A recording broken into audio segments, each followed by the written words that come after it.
हीरा ताई अपने मोहल्ले में अनुशासन और सख्ती के लिए जानी जाती थी। उनके घर में सब कुछ उनकी मर्जी से चलता था, रसोई से लेकर रिश्तों तक। जब सुनील की शादी नीता से हुई तो पूरे घर में खुशियों की रोशनी फैली थी।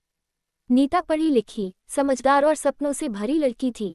उसने सोचा था कि वह इस घर को अपना घर बना लेगी, हीरा ताई को माँ जैसा मान देगी। लेकिन शादी के कुछ ही दिनों बाद उसे एहसास हो गया कि यह घर सिर्फ दीवारों का नहीं, तानों का भी बना है। हमारे ज़माने में बहुएं ऐसे नहीं बैठती थीं। इतनी पढ़ाई का घमंड मत दिखा, मेरे बेटे को अपने बस में मत कर। हर सुबह नीता के लिए एक नए ताने के साथ शुरू होती। वह मुस्कुराकर सब सहती रही, क्योंकि उसे लगता था कि समय के साथ सब ठीक हो जाएगा। सुनील बीच में फंसा रहता, एक तरफ माँ, दूसरी तरफ पत्नी। वह अक्सर चुप रह जाता, और वही चुप्पी नीता के दिल में सबसे गहरी चोट करती। दिन बीतते गए और तानों की आग धीरे धीरे नीता के मन को जला रही थी। उसने कोशिश की कि वह हीरा ताई की हर बात माने, उनके तरीके से खाना बनाए, उनके पसंद के कपड़े पहने, यहाँ तक कि अपनी नौकरी भी छोड़ दी। लेकिन हीरा ताई का दिल पिघलने के बजाय और कठोर होता गया। मोहल्ले की औरतों के सामने भी वे नीता को नीचा दिखाती। आजकल की बहुएं बस नाम की होती हैं। एक दिन बात इतनी बढ़ गई कि हीरा ताई ने सबके सामने कह दिया, तू इस घर के लायक नहीं है। उस रात नीता अपने कमरे में देर तक रोती रही। उसे लगने लगा कि शायद सच में उसमें ही कोई कमी है।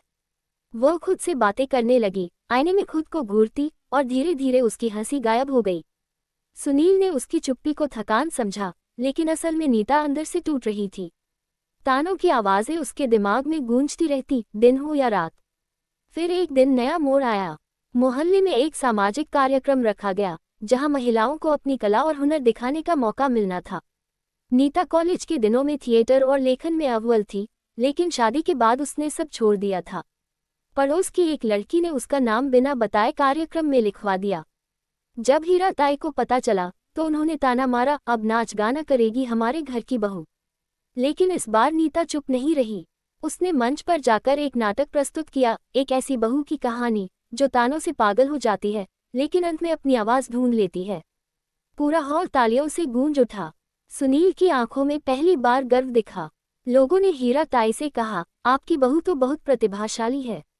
उस रात हीरा ताई पहली बार चुप थीं। उन्होंने महसूस किया कि उनके तानों ने घर को मजबूत नहीं, कमजोर किया है।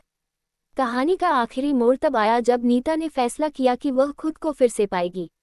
उसने एक छोटा सा महिला सहायता समूह शुरू किया, जहां औरतें अपनी परेशानियां खुलकर साझा कर सकती थीं। उसने अपनी पीड़ा को अपनी ताकत बना लिया। सुनील ने भी पहली बार मां के सामने खड़े होकर कहा, मां, सम्मान से बड़ा कोई संस्कार नहीं होता। हीरा ताई के लिए ये सबसे बड़ा झटका था, और सबसे बड़ा सबक भी। उन्होंने धीरे धीरे अपने व्यवहार में बदलाव लाना शुरू किया। ताने कम हुए, संवाद बढ़े। नीता पागल नहीं हुई थी, वह बस चुप थी।